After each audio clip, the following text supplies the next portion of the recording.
This channel does not promote any violent, harmful, or illegal activities. All content provided by this channel is meant for an educational purpose only. SIR শুনানিতে 7 নম্বর form কি তৃণমূলের মাথা ব্যথার কারণ হয়ে উঠছে? শাসক দলের নেতারা যেভাবে মারমুখী মেজাজে, তা তো ভালো লক্ষণ নয়। তৃণমূলের আর এক গুন্ডামি দেখলো বাঁকুড়ার ছাতনা। হাতে 7 নম্বর ফর্ম, মুখে প্রশ্ন। জয়েন্ট বিডিওকে সবে নালিশ জানাতে শুরু করেছিলেন বিজেপি বিধায়ক ও নেতারা। অনুমতি তোয়াক্কা না করে আচমকাই সরকারি অফিসারের ঘরে দলবল নিয়ে ঢুকে পড়লেন তৃণমূলের পঞ্চায়েত সমিতির সভাপতি। বাঁকুড়ার ছাতনায় তৃণমূল নেতার হম্বিতম্বি গা জোয়ারের নমুনাটা দেখুন। আমাদের এখানে কোনো বাংলাদেশি নাই, কোনো 7 নম্বর ফর্ম জমা নেবেন না। প্রথমে নমুনা দেখানো, তারপর চলল বুঝে নেওয়া। বিজেপি নেতাদের কার্যত মারতে মারতে বের করে দেওয়া হলো বিডিও অফিস থেকে। বিজেপির দাবি, এর ফলে 7 নম্বর ফর্ম জমাই দেওয়া যায়নি। আমাদের 2 মহিলাকে মারধর করেছে, আমাকেও মারধর করার চেষ্টা করে, আর বলছে এখানে এমএলএ কে মেরে ফেলা হোক। এটা সিসি ফুটেজে আছে, পুলিশের সম্মুখে এই কাজগুলো হয়েছে। দিন কয়েক আগে এই বাঁকুড়ারই খাতড়ায় 7 নম্বর ফর্ম বোঝাই গাড়ি আটক করে পুলিশে দিয়েছিল তৃণমূল কর্মীরা। তারপর থেকে 7 নম্বর ফর্ম আটকাতে বাঁকুড়ার বেশ কয়েকটি জায়গায় এভাবেই দাঁত নখ বের করে ফেলছে তৃণমূল। কোথাও বিজেপি নেতার হাত থেকে ছিনতাই করা হচ্ছে ফর্ম, কোথাও ফর্ম জমা দিতে আসা বিজেপি নেতা কর্মীদের ব্লক অফিসে ত্রিসীমানায় ঢুকতে দেওয়া হচ্ছে না। তৃণমূলের নেতারা কি ঠিক করবেন এখানে 7 ফর্ম জমা হবে কি না, ভিডিও জমা নেবেন কি না। 2021-এর বিধানসভা নির্বাচনে ছাতনায় প্রথমবার জেতে বিজেপি। জয়ের মার্জিন ছিল 7,164টি ভোট। তবে লোকসভা ভোটে তৃণমূল ছাতনা থেকে 5,657 ভোটে এগিয়ে যায়। ছাতনায় 2 ফুলের টক্করের আঁচ মিলল বিডিও অফিসে। ছাত্ররা যদি বাংলাদেশে থাকে ফিরে আগে বার করুন, তারপরে সেটা বলুন, ওরা গায়ের জোরে ফর্ম জমা দিবে। আমরা সেটাই বাধা দিতে এসেছিলাম। তৃণমূল নেতা মেনে নিয়েছেন, বাধা দিয়েছেন। সরকারি অফিসে ঢুকে এভাবে বাধা দেওয়া যায় কি?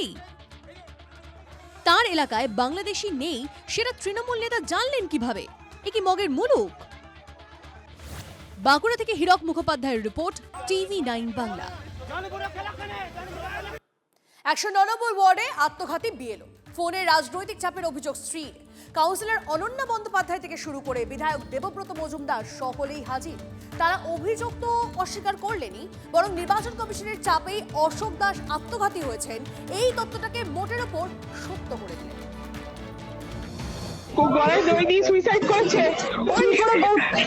ওই যে অনন্যা ব্যানার্জি, রাজু বিশ্বাস শুনে হুমকি দেয় যে ভোটের নাম কাটা গেলে দেখে নেবে, বাড়ি থেকে তুমি বুঝাবে, সেই জন্য চলে গেল। ভগবান, ও বলছে রাস্তাতে বেরোলে বউ ছেলেকে অ্যাটাক করবো বলেছে। ভগবান। নামগোত্রহীন ভাইরাল অডিও নয়, ফোনে এই অভিযোগ মৃতের স্ত্রী সুদীপ্তা দাস করেছিলেন যাদবপুরের বিজেপি নেত্রী মৌসুমী দাসের কাছে।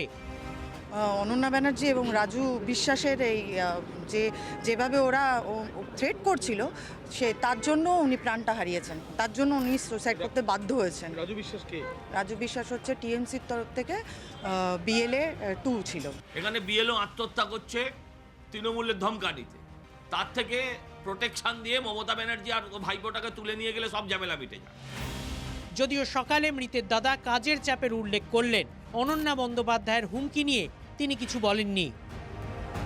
না, এমনি কোনো অসুস্থতা ছিল না। ধরুন মানে মানসিক একটা, যদি কাজের দিক থেকেও যে কোনো দিক থেকে একটা প্রেশারই ছিল, এইটাই আর কি, যে আমি আর পারছি না, এরকম একটা।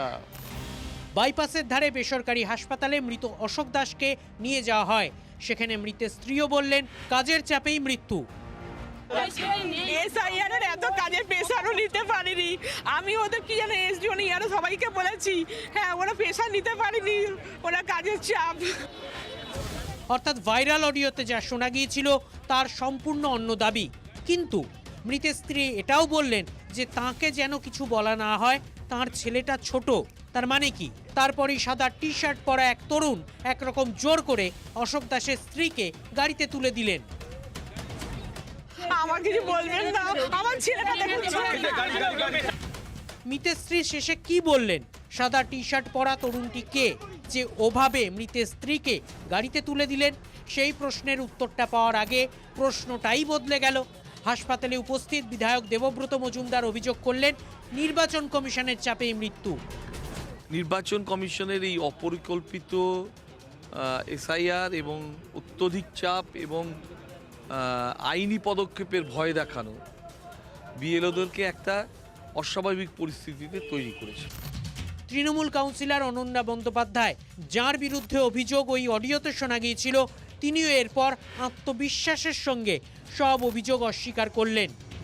যার কথা আপনি বললেন, আপনি যে কথা আমাকে বললেন যে এরকম ভারতীয় জনতা পার্টি সেটাকে চেষ্টা করছে ভাইরাল করার, কারণ এই ঘটনাটা এইভাবে যদি একটু অন্য দিক অভিমুখ ঘুরিয়ে দেওয়া যায় তাহলে সেটা ভালো খাবে।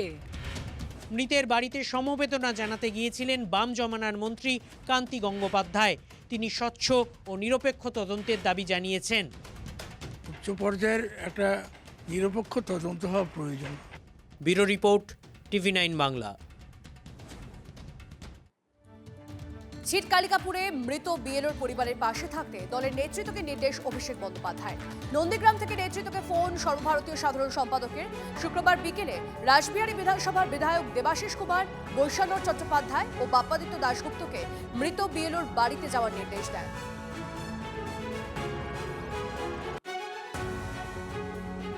যদি কেউ দেখতে পায় যে সেই এলাকার বৈধ নাগরিকদের বাদ দেওয়ার চেষ্টা হচ্ছে, বৈধ নাগরিকদের হয়রান করা হচ্ছে, তো তার প্রতিবাদ যদি কেউ করে থাকেন সেটাকে তো চাপ বলে না, সেটাকে বলে অন্যায় চাপের প্রতিবাদ।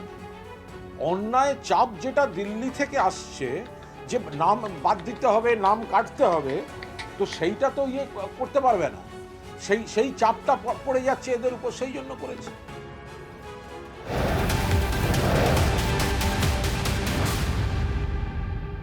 ছিটকালিকাপুরে বিএলও মৃত্যুর ঘটনা। পূর্ব যাদবপুর থানায় বিক্ষোভ বিজেপি।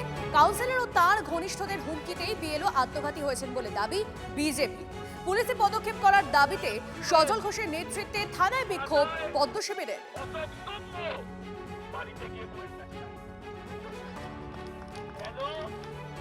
হাইজ্যাক বলুন, কিডন্যাপ বলুন, কথা বললে তো সত্যি বেরিয়ে পড়বে, কিন্তু সত্যি তো তার আগেই বেরিয়ে গেছে। সত্যিকে কি কোনোদিন চাপা রাখা যায়? এতদিন আমরা বলতাম মমতা বন্দ্যোপাধ্যায় চোর, হ্যাঁ, এখন তো আপনারাও দেখছেন যে আমার রাজ্যের মুখ্যমন্ত্রী মোবাইল চোর। যে রাজ্যের মুখ্যমন্ত্রী মোবাইল চোর হবে সে রাজ্যের কাউন্সিলর তোলাবাজ হবে না, রাজু বিশ্বাস সাট্টা চালাবে না, তাহলে ওদের চলবে কেমন করে? ওদের তো আর কয়লা গরু নেই।